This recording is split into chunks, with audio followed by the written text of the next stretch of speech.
Hello friends, welcome to MH education lab. MH education lab YouTube চ্যানেলে সকলকে স্বাগত। বন্ধুরা, আজকের ভিডিওটা আমরা করব এসএলএসটির প্রিপারেশন সংক্রান্ত, এবং এসএলএসটিতে যারা লাইফ সায়েন্স বা বায়োলজিক্যাল সায়েন্স নিয়ে পরীক্ষায় বসবে তাদের জন্য কিন্তু ভিডিওটি করা হচ্ছে।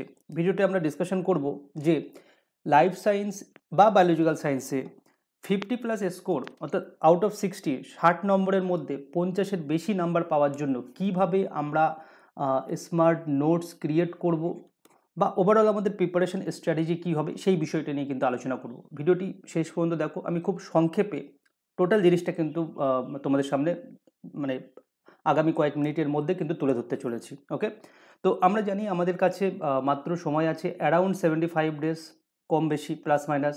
ওকে, এবং আমাদের কাছে একটা কিন্তু হিউজ সিলেবাস আছে, কারণ যারাই আমরা এই লাইফ সায়েন্স বা বায়োলজিক্যাল সায়েন্সের পরীক্ষায় বসবো, কেউ বোটানিতে অনার্স বা গ্র্যাজুয়েশন হতে পারে, কেউ জুলজিতে গ্র্যাজুয়েশন বা তার পিজি হতে পারে, পোস্ট গ্র্যাজুয়েশন হতে পারে, বা কেউ শরীরবিদ্যায় তার গ্র্যাজুয়েশন বা পোস্ট গ্র্যাজুয়েশন থাকতে পারে।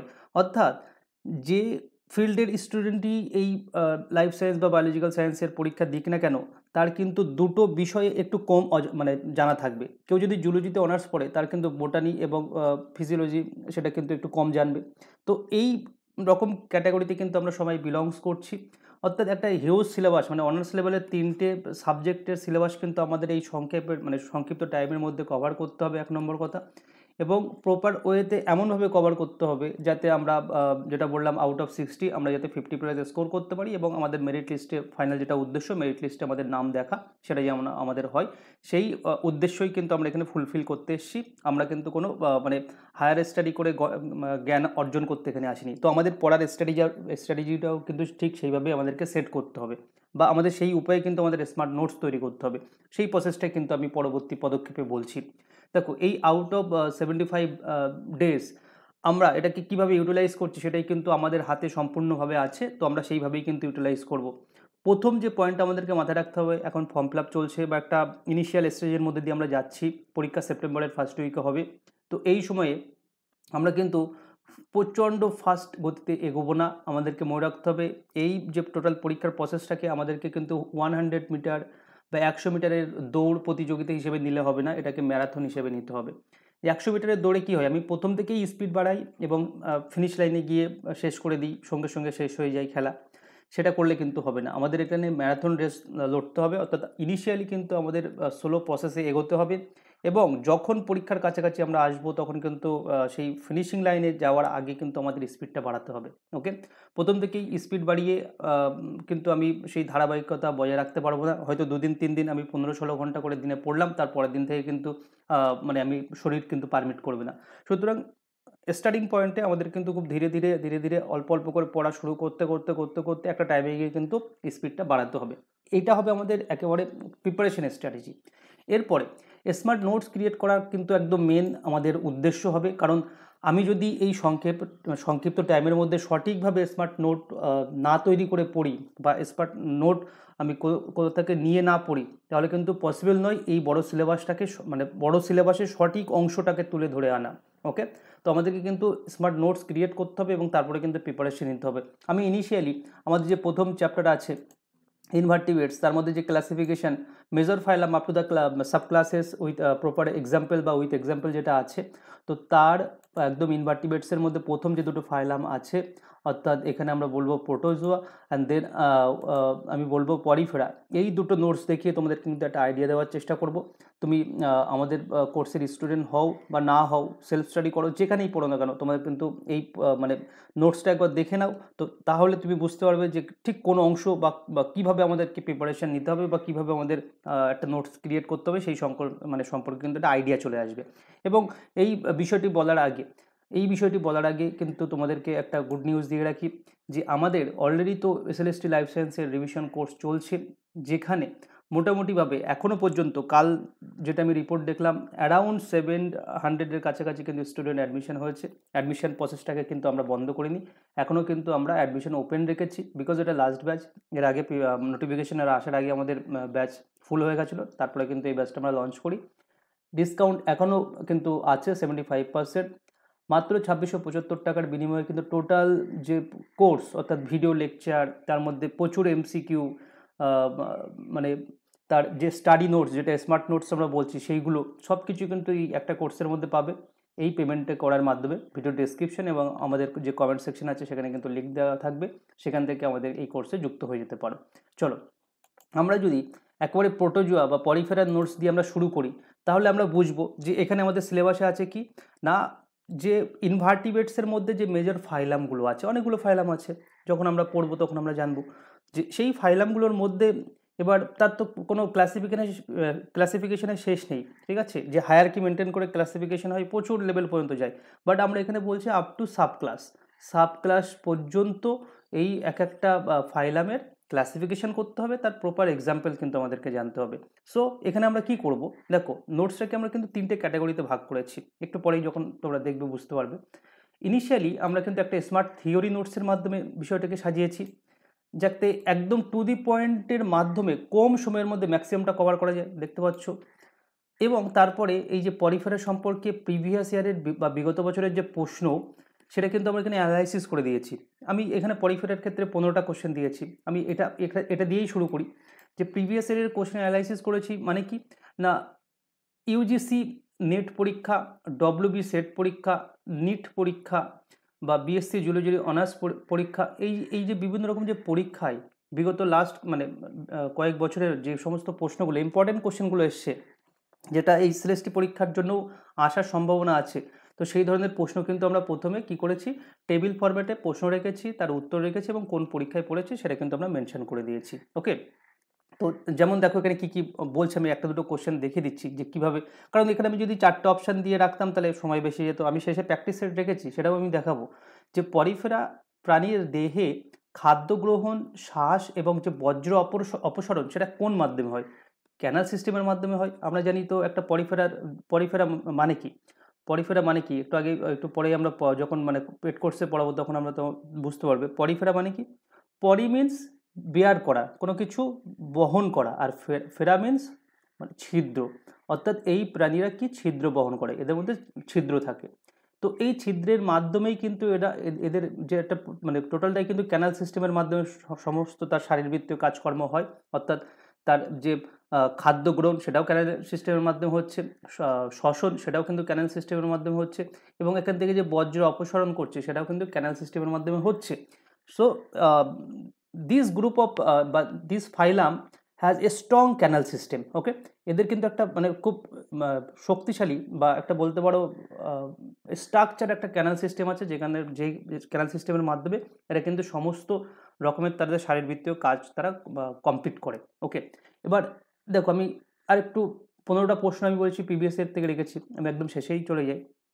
দেখো হায়ালোনেমা কোন সাবক্লাসের অন্তর্গত, সাবক্লাস আমি একটু ওপরেই যেটা স্টাডি নোটস দিয়ে রেখেছি সেখানে আমি বলেছি, একটু পরে আমি দেখাবো সেটা কার অন্তর্গত দেওয়া আছে। পরিফেরার কোন শ্রেণীতে সর্বাধিক প্রজাতি পাওয়া যায়, মানে ম্যাক্সিমাম প্রজাতি স্পিসিসটা সেখানে পাওয়া যায়, ডেমোস্পঞ্জিয়াতে পাওয়া যায়। এটা সেট পরীক্ষায় পড়েছে 2021-এ। মানে বুঝতে পারছো এই যে পিওয়াইকিউ একটা অ্যানালিসিস টেবিল দিয়ে রেখেছি, তো সেটার মাধ্যমে কি করতে হবে, এই চ্যাপ্টার সম্পর্কে কি কি প্রশ্ন এসছে বা আসতে পারে একটা আইডিয়া হবে। তো স্মার্ট নোটসের প্রথম যে ফিচার সেটা কিন্তু এটাই, যে আমাকে স্মার্ট নোটস তৈরি করার আগে বিগত 5 থেকে 7 বছরে যে প্রশ্নগুলো এসছে বিভিন্ন পরীক্ষায়, সেই পার্টিকুলার চ্যাপ্টার থেকে সেটা যেন আমার চোখের সামনে ভাসে। এই মানে পরীক্ষার 15টা কোশ্চেন দেখতে আমার হার্ডলি 15 মিনিটেরও কম সময় কিন্তু লাগবে, 15 মিনিটেরও কম সময় লাগবে, তার বেশি সময় কিন্তু লাগবে না। তো এটা যদি তুমি নিজেরা বই ঘেটে ঘেটে বার করতে চাও তাহলে কিন্তু বুঝতে পারছো 15 ঘন্টা টাইম লেগে যাবে। এবার যেটা আমি অ্যানালাইসিস করলাম, অ্যানালাইসিস করার পরে আমি তো শেষে প্র্যাকটিস সেটটাও কীভাবে দিয়েছি দেখাবো, তার আগে নোটসটা কীভাবে করেছি দেখতে পাবে। যে প্রথমে তার মানে পরিফেরাটা কী অ্যাকচুয়ালি সেটা আমরা এখানে মেনশন করেছি। ওকে, পরিফেরাটা কী সেটা মেনশন করেছি, তার জেনারেল ক্যারেক্টারিস্টিক কী আছে, অর্থাৎ তার বৈশিষ্ট্য কী আছে, অর্থাৎ তার দেহের গঠন কেমন, কোষ কেমন, দেহের গহ্বর কেমন, দেহের ছিদ্র কেমন। ছিদ্র তোমরা দেখেছো একটা অস্টিয়া আছে, একটা অস্কিউলাম আছে, একটা দিয়ে জল প্রবেশ করে, একটা দিয়ে জল বার হয়। খাদ্য গ্রহণ কিভাবে করে, দেখো ফিল্টার ফিডিংয়ের মাধ্যমে করে, এখান থেকেও প্রশ্ন কিন্তু এসে আমি দেখাবো। সংবেদনশীলতা তার কেমন, তার স্নায়ুতন্ত্র আছে কি নেই বা ইত্যাদি। প্রজনন সে কীভাবে করে, তার রং কী, তার কঙ্কালটা কী, মানে তার যে স্ট্রাকচার বডি স্কেলিটন স্ট্রাকচার সেটা কেমন, কিসের উপরে ভিত্তি করে তার শরীরটা দাঁড়িয়ে আছে, দেখো স্পিকিউলস, বা স্পঞ্জিনের মাধ্যমে মানে ওপরে কিন্তু তার বডির স্ট্রাকচারটা দাঁড়িয়ে আছে।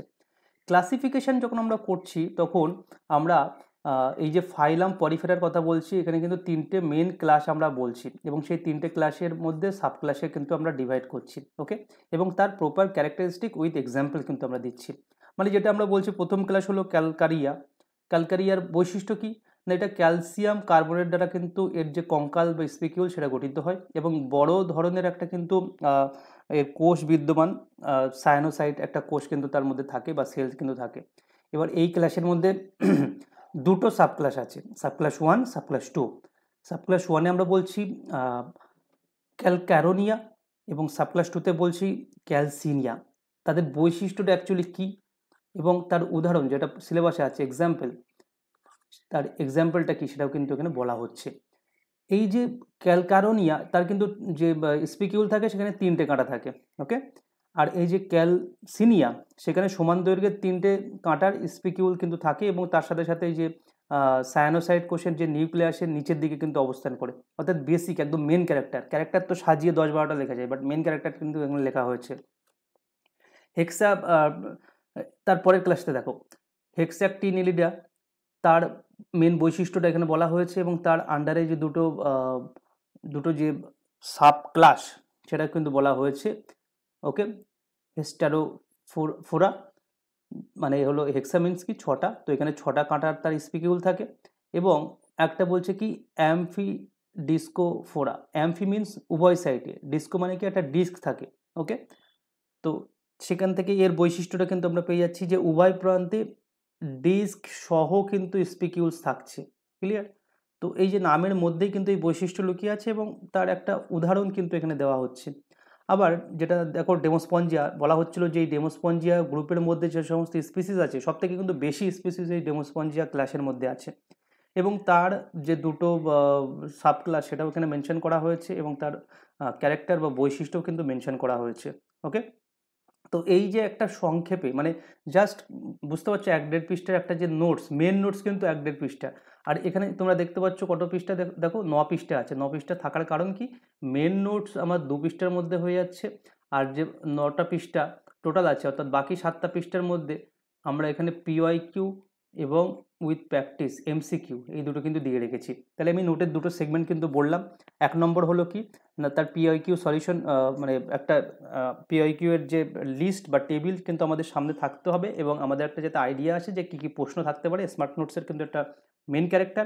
এবং 2 নম্বর যেটা হলো সেটা হলো কি না, এই যে মূল যে থিওরি পোর্শনের অংশটা সেটা আমাকে হ্যাপাজেটলি লিখলে হবে না, সেটা আমাদেরকে কীভাবে লিখতে হবে, নাম্বারিং পয়েন্ট, বুলেট পয়েন্ট, ঠিক আছে, আর কি টেবিল প্লে চার্ট, মানে চার্ট, টেবিল চার্ট ইত্যাদির মাধ্যমে কিন্তু আমাদেরকে বিষয়টা বলতে হবে। ঠিক আছে, টেবিল চার্ট, নাম্বার বা বুলেট পয়েন্ট এগুলোর মাধ্যমে কিন্তু আমাদেরকে বিষয়টাকে আনতে হবে, তাহলেই কিন্তু আমরা একটা স্মার্ট নোটস তৈরি করতে পারবো বা আমাদের এই মুহূর্তে করার প্রয়োজন। কারণ আমি যদি হ্যাপাজেটলি পড়ি প্রচুর কিন্তু এর মধ্যে জিনিস আছে, আমরা কিন্তু আইডেন্টিফাই করতে পারবো না। এবং যখন আমরা দুটো পার্ট কমপ্লিট করব অর্থাৎ প্রপার ওয়েতে স্মার্ট থিওরি পোর্শন করলাম এবং তার পিওয়াইকিউ অ্যানালাইসিস করলাম, হয়ে গেল আমাদের কাজ। তো তার সাথে সাথে আমরা কিন্তু এই প্র্যাকটিসের জন্য পরে যে আগে থিওরি করে নিই, প্র্যাকটিস আমরা পরে করবো, সেই সময় কিন্তু আমরা আসবে না, তখন আমরা মক টেস্ট প্র্যাকটিস করতে পারি। বাট সেগমেন্ট ওয়াইজ যে প্র্যাকটিস অর্থাৎ পরিফেরা করলাম, পরিফেরার উপরে 25টা কোশ্চেন করলাম, তো সেই প্র্যাকটিসটা কিন্তু আমাদের পড়ার সাথে সাথে করতে হবে। যেমন দেখো পরিফেরার খাদ্য গ্রহণের পদ্ধতি কী, কী পদ্ধতিতে তারা খাদ্য গ্রহণ করে, এই যে 4টে অপশান আছে, উত্তর হবে কি ফিল্টার ফিডিং। একটু আগে আমি মানে বৈশিষ্ট্যের মধ্যে দেখাচ্ছিলাম যে জল ছেঁকে খাদ্য গ্রহণ করে, অর্থাৎ পুরো জলটা তার ছিদ্র দিয়ে ঢুকছে এবং তার মধ্যে যে খাদ্যগুলো আছে সেগুলো নিচ্ছে, বাকি জলগুলো বার করে দিচ্ছে। তো এই পদ্ধতি কিন্তু সে খাদ্য গ্রহণ করছে। ওকে, তারপরে দেখো পরিফেরার প্রাণীর কঙ্কাল গঠিত হয় কী দিয়ে, 4টে অপশান আছে, তো সঠিক হবে কি ক্যালসিয়াম কার্বনেট বা সিলিকা দিয়ে গঠিত হচ্ছে, বা এটাকে আমরা বলছি স্পিকিউল এবং সেখানে CaCO3 বা SiO2 থাকে। তো এইভাবে কিন্তু আমরা প্রশ্নগুলো সাজিয়েছি, যে প্রশ্নগুলো কিন্তু খুবই ইম্পর্টেন্ট এবং এই প্রশ্নগুলোর বাইরে সাধারণত প্রশ্ন আসার সম্ভাবনা কম থাকবে, কারণ আমরা কিন্তু এমসিকিউটা প্রোভাইড করছি একেবারে মানে যেটা সিলেবাস আছে তার সেই সেগমেন্টের পরে না। মানে আমি কি বলতে চাইছি দেখো, এখানে সিলেবাসে কী আছে, classification of the major phyla, up to সাব ক্লাসে শুধু এক্সাম্পল, মানে এর মধ্যে 10-12টা যে ফাইলাম আছে এবং তার সাব ক্লাস আছে, সেটা আমি থিওরি করে দিয়ে তারপরে আমি 100টা এমসিকিউ এইভাবে কিন্তু দিচ্ছি না। আমি কিভাবে দিচ্ছি? আমি দিচ্ছি এক একটা ফাইলামের উপরে কিন্তু 25টা করে এমসিকিউ দিচ্ছি। মানে বুঝতে পারছো যে প্রত্যেকটা ফাইলাম কিন্তু কভার হয়ে যাবে, এবং যখন সেগমেন্ট কভার হয়ে যাবে তখন কিন্তু আমরা কি করব না, সেই সেগমেন্টের উপরে একটা 100-200 এর একটা এমসিকিউ প্রোভাইড করব। তো এই প্রসেস, এটাই কিন্তু স্মার্ট নোটসের মানে পারফেক্ট ওয়ে। সো তোমরা যদি বাড়িতে প্রিপারেশন নাও, অবশ্যই কিন্তু এইভাবে স্মার্ট ওয়েতে প্রিপারেশন নেবে, তার পিআইকিউ অ্যানালাইসিস করবে, তার একেবারে থিওরি জিস্ট নোট তৈরি করবে, এবং তার সাথে সাথে কিন্তু সেগমেন্ট ওয়াইজ প্র্যাকটিস তৈরি করবে। যদি না পারো, যে কোচিং সেন্টারে তোমরা ভর্তি হচ্ছ সেখানে তাদেরকে বলবে তারা যেন এইভাবে করে দেয়। আর যারা আমাদের স্টুডেন্ট তাদের কোনো চিন্তা নেই, আমরা কিন্তু এই প্রসেসে তোমাদেরকে নোট এবং লেকচার প্রোভাইড করব। সো এই হলো আমাদের ভিডিওর মূল বিষয়। আমি একেবারে জিস্ট করে বলছি যে স্মার্ট নোটস তুমি যদি সঠিকভাবে ক্রিয়েট করো, 60র মধ্যে তুমি কিন্তু 50+ স্কোর করবে। এবং স্মার্ট নোট তৈরি করার এই তিনটেই কিন্তু প্রসেস, যেটা আমি আগে বললাম। ভিডিওটা এখানেই শেষ করছি। ভিডিওটি শেষ পর্যন্ত দেখার জন্য অসংখ্য ধন্যবাদ। Thank you.